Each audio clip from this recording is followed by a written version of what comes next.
parle trop. Eh oui, beaucoup trop. Et il devrait même éviter de chanter. Bonjour et bienvenue pour ce nouvel épisode de la série H. Le film non. La série d'aujourd'hui oui. Oui, j'insiste. Mes épisodes les moins regardés. Et on parle bien d'un ratio entre 15 vues et 30 vues. Oui, c'est vrai, c'est bien moi. Le mec qui enregistre des trucs pour 30 personnes. Merci beaucoup à tous d'être là. Sans vous, ce que je ferais ne servirait littéralement à rien. C'est quand même important de le dire. Merci beaucoup, encore, de me suivre et d'être aussi assidu. Ça fait vraiment plaisir. En tout cas, le mec donc qui a du mal à réunir plus de 15 personnes autour de son podcast continue à faire des podcasts sur des séries que personne ne veut écouter, mais peu importe. À un moment donné, si on veut sortir un podcast par semaine, on s'y tient, hein. À un moment donné, il faut savoir ce qu'on veut. Faut y aller, faut être un peu à fond, faut être strict. Faut avoir un petit peu de construction, il y en a marre de cette anarchie ambiante là, hein. J'ai envie de dire, un petit peu de nazisme, ça nous ferait pas de mal. Merde. Bon bref, tout ça pour dire, bonjour, ça fait plaisir de vous retrouver. Aujourd'hui, on va aborder donc une série qui s'appelle Carnival Row. C'est une série de Travis Bicham et René Echevarria. Bien sûr, j'insulte leur nom, hein. On devrait donc m'appeler un mec qui parle bush-blur. Et elle est disponible depuis le 30 août 2019 sur Amazon Prime Video, et je l'ai vue donc à la télévision en version originale sous-titrée. Pourquoi j'avais envie de vous parler de Carnival Row? Tout simplement parce que ça faisait longtemps que j'avais pas vu une série comme ça. Carnival Row, c'est une série avec vraiment un gros coup de production, puisque la série se passe dans un univers, comment qualifier ça? C'est comme si on était dans les années début du siècle, début du 20e siècle, entre fin du 19e, début du 20e, vous voyez un peu le genre, dans une Angleterre post-victorienne, légèrement steampunk, c'est-à-dire, vous voyez, il y a des machines à vapeur, des choses comme ça, des dirigeables et des trucs comme ça, et dans ce monde-là, on a découvert l'île où vivaient les fées, et les deux plus grosses nations du monde se battent donc pour obtenir la prise complète de ces deux, de cette île des fées. Et donc toute l'histoire en fait ne va pas tourner autour de ce climat géopolitique à proprement parler, puisque on va essentiellement passer notre temps dans une des deux villes dont j'ai oublié le nom. Oh là là, désolé, ça ne me revient pas. Je vais essayer de vous la retrouver vite fait. Donc dans une des deux villes, où on va suivre en fait le destin de Philo et de Vignette, une fée qui est donc et de Philo, un policier de cette grande ville dont je vais retrouver le nom de Dieu, et qui vivent une histoire d'amour. Je vais vous raconter le synopsis après, mais je vous ai donné un petit peu le contexte. Donc on est dans un univers fantaisiste, grosso modo on est un peu dans de la féerie Lovecraftienne. Je sais que beaucoup de gens le présentent comme une sorte d'adaptation, mais d'hommage un peu à Lovecraft. Moi je serais quand même un tout petit peu plus modéré sur la question, parce que Lovecraft, la base de Lovecraft selon moi, j'ai pas lu de Lovecraft, hein, donc vous pouvez me mettre des grosses gifles et dire que je dis n'importe quoi, mais dans l'idée, la base de l'univers de H.P. Lovecraft me semble être plus l'angoisse, voire la folie. On est dans des choses comme ça beaucoup plus sombres, beaucoup plus perturbantes. Soyons clairs, c'est pas du tout le cas de Carnival Row. C'est pas une série dont le principe est de vous faire flipper, c'est pas The Haunting of Hill House. D'ailleurs, peut-être je voudrais vous en parler à l'occasion de cette série-là, que je trouvais intéressante. C'est pas The Haunting of Hill House ou grosso modo toute série qui essaie de jouer vraiment sur un ressort de peur.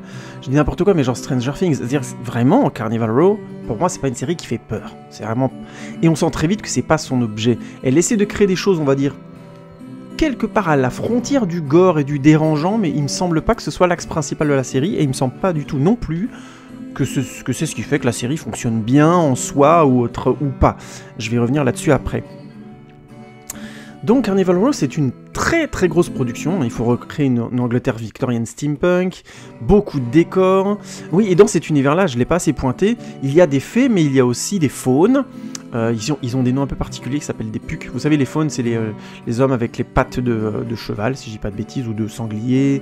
On a aussi des centaures, donc vous voyez, il y a tout un univers comme ça. Alors, pour des questions de coût, ça se voit comme par hasard, il n'y a pas de personnage principal qui soit un centaure. Hein. Donc, on sent quand même que c'est la première saison, ils ont quand même quelque part freiné sur certains trucs. Mais l'univers, vous voyez un petit peu l'univers, quoi. Et ce qui est très intéressant dans la démarche de cet univers, c'est que il y a donc un rejet des humains de cet univers-là. Grosso modo, les humains se sont battus pour récupérer les ressources du pays des fées, que j'ai toujours pas compris quelles étaient ces ressources inestimables, très honnêtement, hein, j'ai vraiment pas capté où se trouvait le délire, pourquoi il fallait absolument que les humains se battent pour ce monde-là. Ou alors peut-être que c'est dit à un moment, j'ai zappé, mais en tout cas bon, les humains se sont battus et au final, les fées ont été pris entre guillemets entre deux feux et c'est devenu un petit peu des... elles doivent fuir un premier univers qui est un petit peu... il y a un monde grosso modo qui les exclut littéralement et qui a pris le contrôle du monde des fées, et il y a un monde qui les reçoit, le monde où se passe le film, où se trouve la fameuse rue qui s'appelle Carnival Row. Oui, voilà, oui, et donc le monde qui les reçoit, le pays qui le reçoit, j'ai du mal à comprendre si c'était un pays, c'est un pays visiblement, qui s'appelle la Burg, je crois la Burg, et ceux qui les excluent s'appellent le Pacte. Le Pacte, ils ont gagné le monde des fées, ils ont gagné la guerre, donc c'est à eux que ça appartient, ils excluent les fées, ils les pourchassent, ils les tuent visiblement, avec des plans assez géniaux, mais j'en parlerai après, et en face on a donc la Burg qui les reçoit, mais en même temps, gros hic, elles sont exclues clairement socialement. Alors il y a des fées hommes et des fées, il y a des fées femmes et des fées hommes, hein, donc c'est, je dis elles parce qu'on a l'habitude de féminiser les fées, mais il y a des hommes et des femmes dedans. Et donc elles sont exclues complètement socialement, comme tous les êtres, on va dire, magiques, mais c'est pas vraiment évoqué dans la série comme ça. Le côté féerique se casse vraiment la gueule, hein. C'est d'ailleurs un des points faibles de la série, mais j'en parlerai après.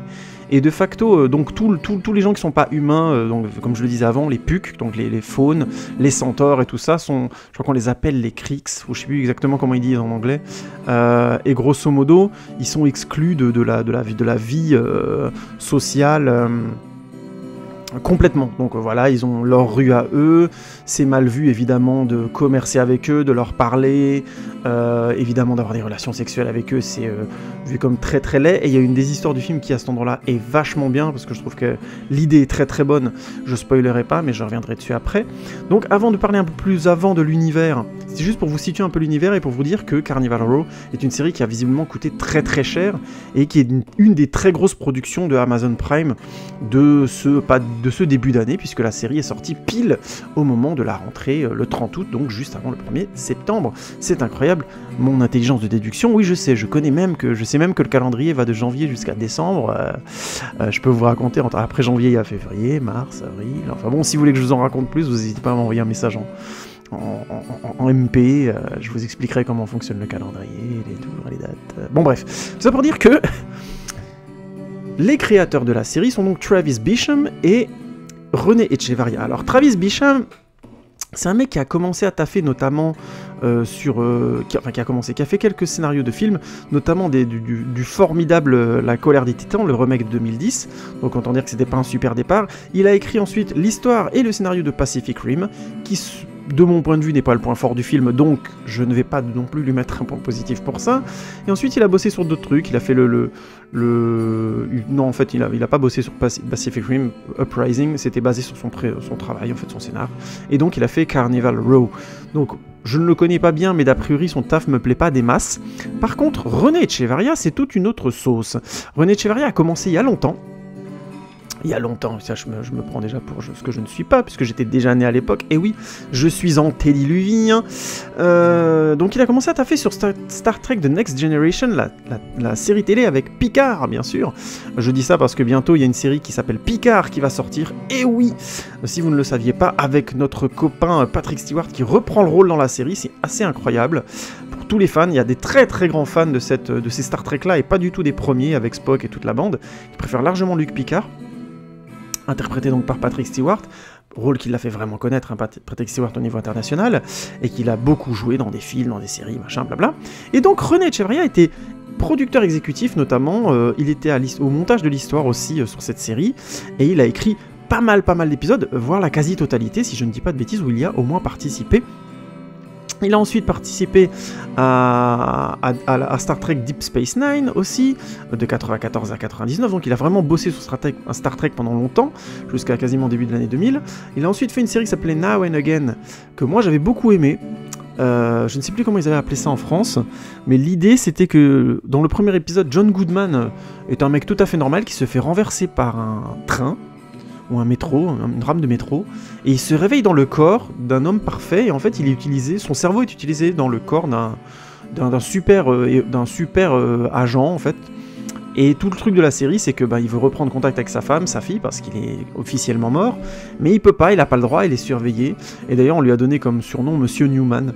La série était pas mal du tout, donc lui c'était un petit peu le super-héros entre guillemets en devenir, à l'époque où c'était pas encore très très bankable d'avoir des super-héros.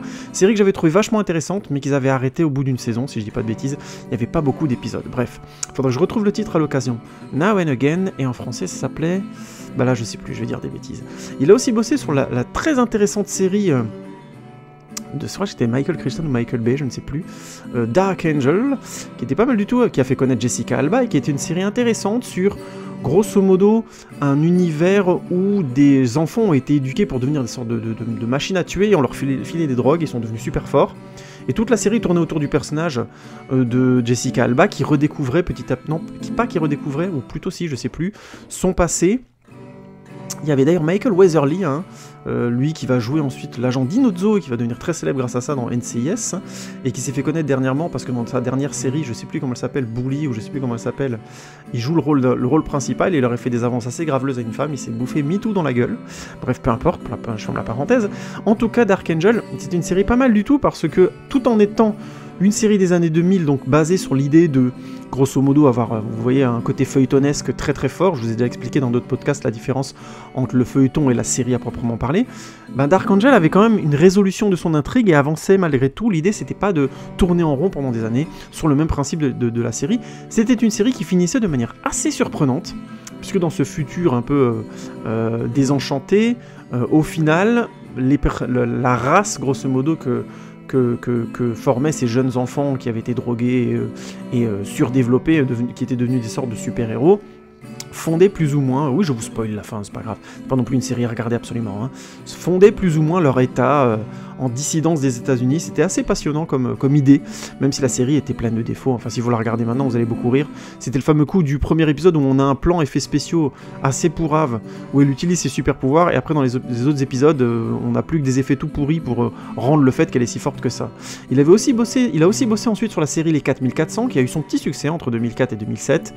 Vous savez, c'est la série où je crois qu'il y avait non, ils n'avaient pas disparu, je sais plus exactement ce que c'était aussi, peut-être. Ils étaient tous revenus avec des pouvoirs. Et il y avait toute une intrigue centrale qui tournait autour de la promycine, qui était donnée par un gars qui était une sorte de sosie de Jésus, donc c'était assez drôle. Il y avait une sorte de sous-texte politico-religieux sur le fait que cette fameuse promycine te donnait des pouvoirs et tout ça, et à chaque épisode il y avait une nouvelle enquête sur un nouveau pouvoir et ses dangers, ses limites, et ainsi de suite. Bon, c'était pas mal, c'était pas inintéressant, mais pas non plus transcendant. Il a bossé sur l'excellente série Medium. Medium, série que j'aimais énormément, moi, que j'ai trouvé très très bonne de bout en bout, qui a fait 3 années... 3 saisons seulement, non, je pense qu'elle a fait plus que ça. Medium, elle a fait 5 ou 6 saisons, je ne dis pas de bêtises. Excellente série autour de du personnage de Madame Dubois, qui a été jouée par Patricia Arquette, et autour de sa petite famille, où elle était capable donc de parler avec les morts, et donc la série allait très très loin, c'était souvent des intrigues policières, et c'était franchement une bonne série. J'en parlerai à l'occasion, tiens, il faudrait que je revoie les saisons, et que je vous en parle. J'imagine à ce moment un format qui me permettrait de vous parler de séries de manière un peu plus dynamique, peut-être en parlant d'une saison à la fois, mais en essayant de trouver peut-être quelque chose de, je sais pas, pour vous dire les épisodes que je pense intéressants à regarder, ou je sais pas encore trop comment aborder la question, sans faire forcément un podcast trop long. Parce que les séries c'est un peu compliqué à critiquer, j'ai l'impression que c'est difficile à résumer dans un podcast sans forcément spoiler. Or l'idée c'est de donner envie aux gens ou de leur donner des informations pour, si ça vaut le coup de regarder la série ou pas bien sûr, mais d'expliquer un peu les éléments sans trop déflorer. Je suis en train de réfléchir à un nouveau format, j'en parlerai au moment venu. Il a aussi bossé sur la série Castle, que je n'ai pas trop regardé, qui m'a pas trop parlé, Terra Nova, et donc Terra Nova aussi, qui avait fait un gros buzz quand elle était sortie, mais que je trouvais vraiment pas intéressante, pour ce que j'ai vu. Et donc il débarque maintenant avec Travis Beacham sur Carnival Row, qu'il a créé, donc il a écrit les scénarios et ainsi de suite, de 2 épisodes et ainsi de suite. Donc René Echevarria, c'est plutôt du lourd, et de l'autre côté on a Travis Beacham qui avait des choses un peu plus discutables. Donc un mec que je trouve plutôt balèze et un mec que je trouve plutôt moyen, voire pas très bon. Est-ce que ça donne quelque chose de moyen quand on les accouple, parce que oui, René Echevarria et Travis Beacham sont en couple, et oui, je sais, j'avais envie de vous faire partager une série sur des auteurs gays qui vivent ensemble et qui... Non, je te raconte n'importe quoi, c'est pas vrai du tout. Bref, tout ça pour dire, on va passer au pitch et on va parler un petit peu plus en profondeur ensuite de Carnival Row. Donc, le pitch. Dans un univers donc séparé entre le Burg, la grande nation de Burg et la grande nation du Pacte, qui sont grosso modo des communistes, le monde des fées a été découvert et a déclenché une grande guerre pour récupérer les ressources. Dans cette guerre qui déchire et massacre les fées, Philo tombe amoureux, en tant que soldat de Burg, de la belle Vignette. Ils vivent un amour magnifique, mais à la fin de la guerre, Philo comprend qu'il doit la laisser, car ils ne pourront jamais vivre leur amour à Burg. De retour à Burg plusieurs années plus tard, Philo est devenu inspecteur, et il se retrouve à enquêter sur des meurtres absolument atroces, où une femme s'est fait notamment éventrer et totalement éviscérée. Au même moment, il se rend compte que Vignette a dû fuir son pays une bonne fois pour toutes sous la menace du pacte, et a réussi à échouer avec un bateau sur les rives de la Burg, où elle a été vite transformée en esclave. Ils finissent par se retrouver, et bien que Vignette ait beaucoup de colère contre lui, et le fait de se rendre compte qu'il n'était pas mort comme elle le pensait, leur amour, visiblement, est toujours présent. J'ai pas mal défloré un petit peu l'intrigue, mais vous allez voir, c'est pas si grave que ça, la série est en 8 épisodes, donc je pense que je vous en ai pas trop dit. Vous avez compris l'idée, on est donc dans un conflit politico-guerrier, puisque la guerre est finie, mais très souvent on voit des discussions du Parlement de Burg qui évoquent le fait, éventuellement, que ça leur a foutu les glandes de perdre et qu'ils voudraient y retourner. Et donc on a toute cette intrigue politique très forte, qui est très présente à l'image, et l'histoire d'amour entre Vignette et Philo. Philo qui est donc flic et qui n'a rien contre les fées et qui a même tendance à les défendre, les gens différents entre guillemets dans ce monde-là. Et Vignette donc qui vit sa vie de bonne au départ, vous allez voir que ça va vite changer. Et qui doit donc s'adapter à un monde qui ne veut pas d'elle et qui a dû fuir son propre monde, qui lui était détruit pour chasser. Alors, première chose que je trouve assez passionnante sur la série, c'est que la série a effectivement tout un univers assez gore. Je parlais avant de notre ami Lovecraft. Moi non, je dirais pas Lovecraft. Encore une fois, je trouve pas la série assez perturbante. Lovecraft, c'est perturbant, c'est bizarre. On se sent pas bien quand on sort d'une histoire de Lovecraft. On flippe, on est angoissé. Ça tourne vraiment sur des choses assez noires. Je trouve, même s'il y a des choses assez noires dans la série, je trouve pas que la série soit angoissante. Elle arrive à mettre une tension correcte, je reviendrai là-dessus après, mais c'est pas non plus ce que je dirais. Par contre, ce qui est vrai, c'est que la série a un univers quand même très particulier. Je vous donne un exemple tout bête, mais on voit très vite dans le premier épisode Vignette fuir une forêt, elle est poursuivie avec d'autres fées, elles sont poursuivies dans la forêt par l'armée du pacte qui les tue sans pitié, et donc ils ont installé dans les arbres des barbelés, ce qui fait que quand les fées essayent de s'envoler pour s'enfuir, bah elles se prennent dans les barbelés. Et là, on a vraiment des images bien macabres de cadavres de fées accrochés comme ça dans les barbelés. Et là, c'est vraiment glauque. Il y a de la couleur cadavérique, du sang.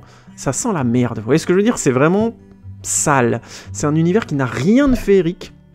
Je sais même pas pourquoi on les appelle des fées, en fait, à proprement parler, puisque, à part voler, entre guillemets, il n'y a pas visiblement une prédominance de la magie dans cet univers-là. Au final, si, il y a une présence de magie à proprement parler, mais c'est visiblement pas un enjeu politique, ce qui me surprend, puisque vous vous rendez compte, je parle de magie, c'est-à-dire je parle de la possibilité de faire des choses que la physique ne te permet pas de faire, que les limites de la connaissance scientifique ne te permettent pas de faire. Et a priori, il n'y a pas grand monde qui l'utilise. Alors au final, si, hein, ça devient un enjeu de l'intrigue, et je vous laisserai découvrir comment, je vais pas spoiler, mais ça c'est un premier bémol que j'ai sur la série, que l'univers veut clairement se baser autour d'un univers féerique, mais non seulement on nous parle pas trop des fameuses ressources qui font que ce monde des fées a mérité une guerre, mais en plus, ça a pas l'air d'être devenu un enjeu, on les rejette littéralement, alors que c'est bien des êtres qui ont avec eux une forme de magie. Alors, vous verrez par vous-même, mais moi, c'est vraiment un truc qui m'a laissé un peu circonspect, mais j'y reviendrai. En tout cas, la série, dès le départ, a un ton comme ça, très gore, très noir, et c'est très sympa. Je trouve que ça lui donne beaucoup de caractère. Ce côté victorien steampunk, légèrement, avec cet univers de fées, bien soigné, et ce côté très gore, puisque dès le premier épisode, on voit quand même le cadavre d'une femme éviscéré, coupé en deux, on a tout dehors, donc la série n'hésite pas à être dans le trait, le trait violent visuellement. Et je trouve que c'est une de ses qualités. Ça donne tout de suite un côté noir à la série, ce qui rajoute un petit peu à l'enquête policière beaucoup de poids. Et c'est un des fils forts de la série, c'est le fait que l'enquête policière, grâce aux impacts visuels des meurtres, on arrive à y croire. Parce qu'évidemment, il n'y aura pas qu'un seul meurtre. Hein. Donc, ça, c'est la première chose à dire, c'est qu'il y a ce contexte qui est vraiment très intéressant, et on est dans de la très grosse production. Les décors sont vachement bien, les costumes aussi, il y a un très très grand soin qui est apporté aux effets spéciaux, des ailes, ainsi de suite. J'ai vraiment pas remarqué beaucoup de plans que j'ai trouvé fake. À la limite, quand les fées volent, par moment, tu sens qu'ils ont voulu pas trop mettre de 3D tout le temps partout, et je pense qu'ils ont raison, c'est intelligent, mais on sent un petit peu le côté harnais, vous voyez ce que je veux dire, je vole avec un harnais, alors qu'avec des ailes comme ça, c'est des ailes qui battent comme un papillon, vous voyez ce que je veux dire, donc normalement, t'es soulevé. T'es littéralement tiré du sol, t'as pas besoin de t'incliner, les ailes font le travail. Donc il y a, je trouve, des approximations visuelles qui m'ont donné l'impression de voir les harnais des fois, plus que de voir les gens voler. Mais franchement, je chipote, je trouve que globalement c'est du très très beau travail. Aussi bien au niveau de la mise en scène, proprement parlé, des plans et ainsi de suite, de la photographie et de l'univers fantastique, ça marche très très bien. On y croit très très vite à la cohérence de cet univers, ou tout du moins visuellement, ça tient debout. La cohérence, on peut encore la discuter, mais je reviendrai là-dessus après. Et donc, la deuxième chose que je trouve marquante dans cette série, c'est que c'est une vraie série romantique. Ça fait un moment que j'avais pas vu ça. C'est-à-dire que l'histoire d'amour entre Philo et Vignette, je vous l'ai spoilé, mais au final, c'est ce que veut raconter la série, c'est ça. C'est pas grave, parce que je trouve que la série va être taxée d'être un peu lente, d'être un peu complaisante, de prendre un peu trop son temps. Moi, perso, je trouve que c'est une de ses qualités, de savoir prendre son temps, de laisser vivre cet amour avec une certaine pureté. On a le droit à une scène d'amour entre les deux personnages principaux à un moment donné, et j'ai trouvé la scène très belle, naïve comme ça. Il y a quelque chose comme ça qui est très sympathique, parce que la série a un côté très noir et gore, qui est pas contrebalancé, mais qui fait bon contraste avec une certaine forme de pureté et de naïveté qu'on peut retrouver dans les histoires d'amour de la série. Et j'insiste tout de suite sans trop spoiler, il y a une autre histoire d'amour dans la série, et je trouve qu'elle est meilleure, qu'elle est plus intéressante que celle de Vignette et Philo, pour tout de suite parler du... C'est pas un point faible à proprement parler.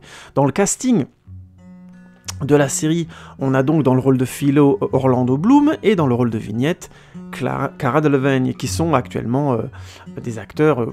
Bon, alors Orlando Bloom un peu moins, mais Cara Delevingne, c'est quand même l'actrice qui a été dans Suicide Squad, qui a été un échec artistique très très fort. Je vous renvoie à mon podcast. Mais grosso modo, elle a fait des gros films. Elle a fait plusieurs films ces dernières années, avec plutôt du succès, que ce soit la face cachée de Margot, et ainsi de suite. C'est plutôt une actrice qui tourne bien en ce moment. Donc c'est un casting de tête plutôt glamour, et ils font le taf. Je trouve aussi Orlando Bloom et Cara Delevingne font le travail. Ils ont des limites de jeu tous les deux. Je trouve pas que ce soit des acteurs transcendants, mais comme c'est des personnages qui sont dans une certaine forme de naïveté amoureuse, quelque part, vous verrez ce que je veux dire par là, même si une certaine noirceur due au tragique de leur destin, et leur attitude étant comment dire, de cet ordre-là, hein, ils font plutôt la gueule la plupart du temps dans la série. J'ai trouvé qu'ils faisaient bien le travail. C'est pas des grands acteurs, mais ils portent bien leur rôle, il n'y a pas de problème. Par contre, j'insiste tout de suite, David Gyasi, qui joue le rôle d'un pug, qui s'appelle Agrius, est excellent. Il est vraiment très bien dans le rôle, il est brillant, il est juste, et Tamzin Merchant, impeccable, dans le rôle d'une bourgeoise, Spun Rose, qui se retrouve à avoir un voisin puk. Je vous conseille de voir d'ailleurs la série pour ça, c'est vraiment bien foutu. Elle qui avait déjà eu un rôle très intéressant dans la série Les Tudors, dont je vous parlerai à l'occasion de toute façon, très bonne série. Les Tudors. Et donc bref, un bon casting, je trouve, à côté, qui fait bien le travail, avec des gros noms aussi, hein, Jared Harris, Indira Varma, qui jouait bien sûr la mère des trois serpents, là, des filles là, dans Game of Thrones, mais j'ai oublié son nom. Jared Harris, qui a quand même joué le rôle de Moriarty dans Game of Shadows, hein, le deuxième jeu d'ombre, le deuxième Sherlock Holmes avec notre ami Robert Downey Jr., donc du casting solide, pas forcément transcendant, mais solide, et vraiment, de mon point de vue, vraiment mené par Tamzin Merchant et David Gyasi, qui sont excellents dans la relation de rejet qu'ils ont l'un pour l'autre, c'est très intéressant. Et je trouve que c'est la partie de la série qui fonctionne le mieux et qui porte le mieux la série au final, parce qu'on est au cœur du sujet, aussi bien dans les questions politiques que religieuses, qu'idéologiques, et que le côté déliquescent de ce monde-là, et le fait que ce monde-là est clairement à la frontière de quelque chose de déterminant. Ça se sent, et je trouve que c'est une des qualités de la série, c'est de ne pas le dire, de le sous-entendre, mais je trouve de ne pas y aller trop fort. Les choses vont changer, clairement, on est dans un monde où il y a toute une partie de la population qui rejette complètement les fameuses créatures magiques, et toute une partie de la population qui, elle, est en train de se reconstruire.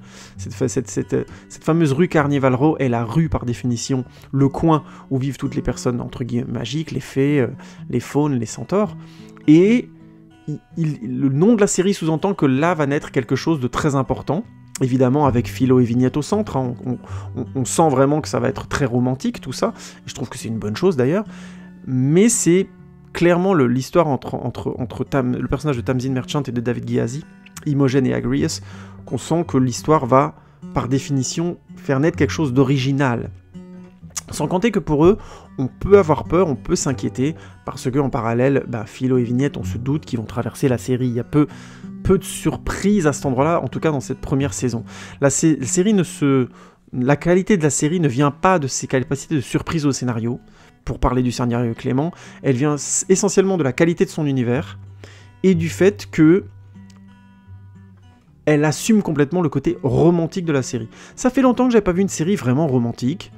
Ça fait plaisir. Alors, si vous aimez pas ça, c'est clair, passez votre chemin. Parce que vous risquez vite de vous embêter. Très honnêtement, hein, la série tourne beaucoup trop autour de ce nerf principal-là, et d'intrigues politiques, au final, qu'on peut ne pas spécialement apprécier, qui sont pas en plus spécialement subtiles. Hein.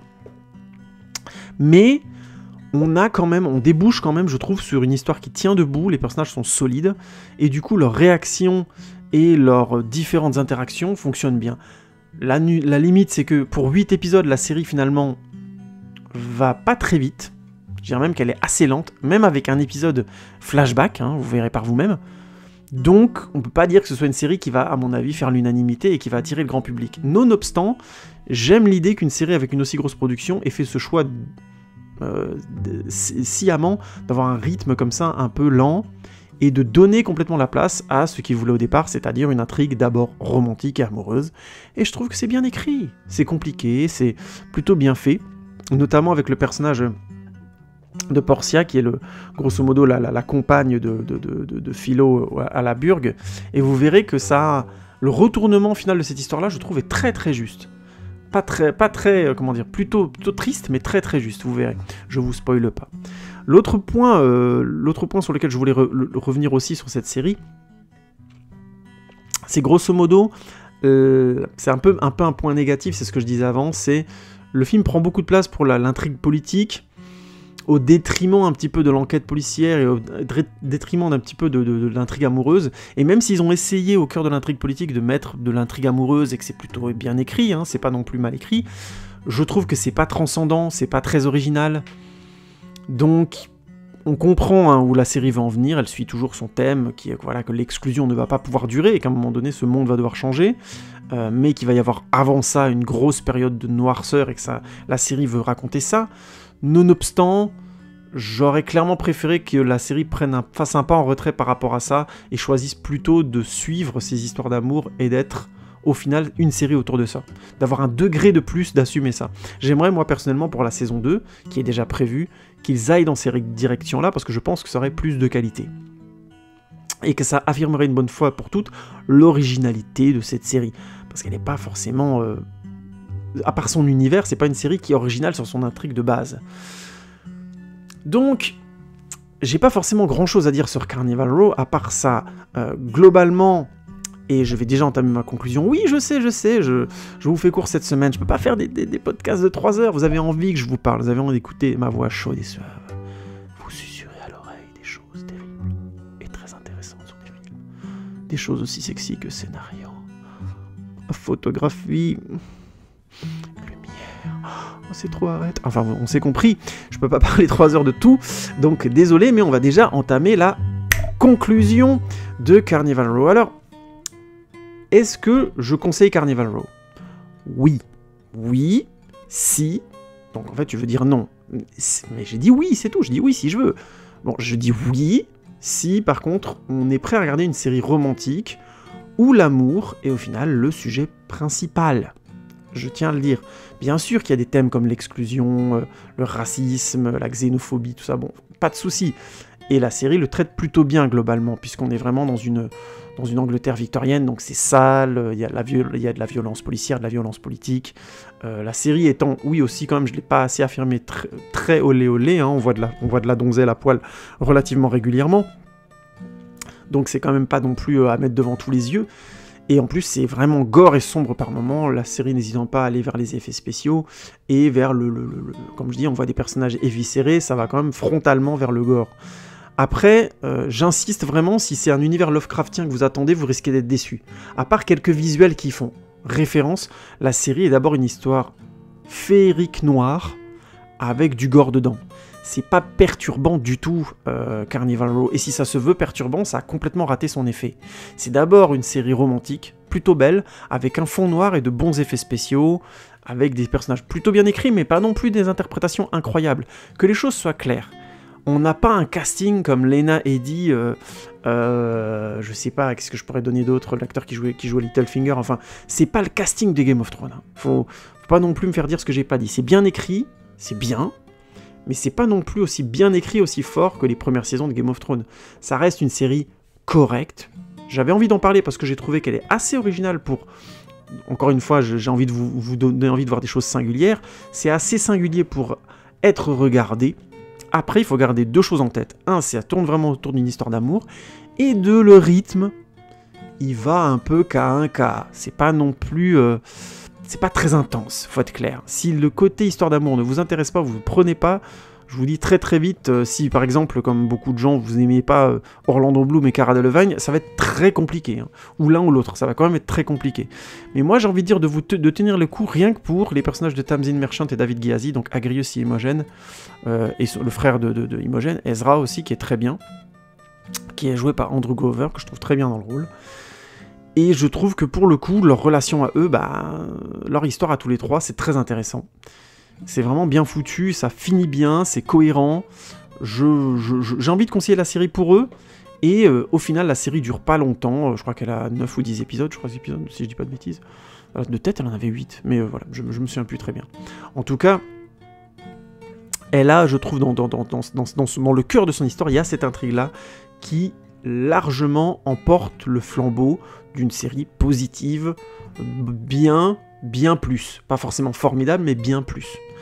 Du coup, si vous voulez voir un univers un peu vraiment particulier pour le coup, j'aime bien l'idée d'avoir pris des faits, de les avoir mis dans un univers comme ça, noir et violent, avec du meurtre vraiment gore, et finalement des relations assez cohérentes. Là, on comprend plus ou moins pourquoi les gens les rejettent, même si c'est pas encore très bien expliqué, on comprend que c'est quand même compliqué comme rapport, les êtres humains avec des gens comme ça, voilà, des faunes, tout ça, qui sont vraiment dépassés un petit peu par cette rencontre, et que la guerre a pas laissé le temps aux gens de s'adapter, et que d'un seul coup on a eu un afflux d'immigrés faits êtres magiques, d'un seul coup chez les humains, et qu'on voit qu'on est vraiment en plein dans une phase où il y a un rejet global des différentes parties, très violemment, et qu'au milieu de ça, il y a des gens qui tombent amoureux, et c'est intenable. En tout cas, je trouve que ça, c'est vraiment la qualité principale de la série, c'est qu'elle est originale et qu'elle a réussi à donner de la cohérence à son univers. Alors vous allez me dire, et je finirai là-dessus, parce que c'est peut-être le truc que j'avais le plus envie de dire sur cette série, paradoxalement, même si je la conseille, je la trouve plutôt sympa, ça fait beaucoup de pognon pour un effet quand même limité. C'est clair que la série ne révolutionne pas le texte sur l'exclusion. Le sujet de l'exclusion, de la xénophobie et ainsi de suite. La série ne révolutionnera pas non plus les histoires d'amour romantiques. La série ne réussira pas non plus à être la nouvelle série coup de pied dans le cul. Donc de là à dire que c'est une des très grosses productions de Amazon Prime, ouais, c'est pas non plus une réussite à cet endroit-là. C'est pas celle-là, on va pas en parler comme The Walking Dead, The Haunting of Hill House et différentes séries qui cette année ont mis des coups de pied au cul, à moi le premier. Nonobstant, ce serait dommage de jeter la pierre à Carnival Row et de rester sur cette idée que la série est lente et ne devrait pas mériter votre intérêt, parce que je trouve qu'elle est assez bien écrite et frontalement assez romantique pour, je trouvais assez belle dans son romantisme, pour mériter 10 épisodes à regarder. De là à dire qu'elle est géniale, non, mais que vous puissiez passer un petit peu de temps devant, parce que je sais pas, un mec qui parle trop vous en a parlé avec respect, avec passion. Il a essayé de vous donner un petit peu envie de vous envoler comme ça, sur vos ailes de lumière, dans la lumière de la nuit, pour embrasser votre... Bon, j'arrête, parce que je suis pas drôle du tout, ni poétique. Donc, alors, je vous conseille d'essayer Carnival Row, je trouve que c'est pas mal du tout. Si vous l'avez déjà vu, n'hésitez pas à me dire ce que vous en pensez dans les commentaires. Ça m'intéresse beaucoup. N'hésitez pas à Facebooker, Instagrammer, ainsi de suite. Vous connaissez les différentes adresses, je les ai mis en dessous de la vidéo. Merci beaucoup pour votre écoute et on se retrouve bientôt pour un nouvel épisode de HO. Salut les amis, ciao ciao.